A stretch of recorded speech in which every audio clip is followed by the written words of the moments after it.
ойларына осы цифрлы кітаптарды жасай отырып, болашақта робот кітапханашы қалай жұмыс жасайды екен, соны өздерінің ғылыми жұмыстарын сіздерге қазір тартып етпек. Олай болса, роботты ортаға шақырайық.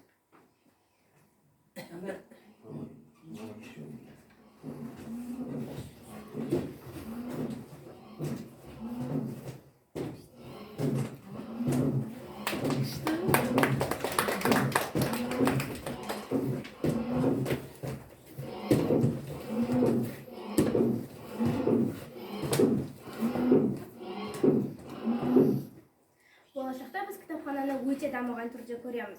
Бұл робот кітапханашыны біз сіздердің назарларыңызға ұсынып отырмыз. Робот кітапханашы не істейді? Болашақта кітапхананың барлық жұмысымен осы кітапханашы айналысады. Барлық керекті ақпараттарды бізге осы көмекші жеткізіп отырады. Олай болса сіздерге роботты таныстырып, роботқа сөз кезегін берсек.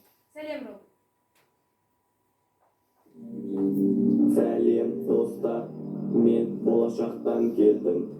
Адамдардың орнына қауіпті жерлерде немесе зауытта құрастыру үдерісінде жұмыс істей аламын. Бүгінде роботтар адам атқаратын кез келген қызметті айна қатесіз орындай алады. Кітапхана қызметін де орындау мен үшін қиын емес. Міне, болашақтағы кітапхана жүйесін дамыған күйде көзімізге осылай елестетеміз.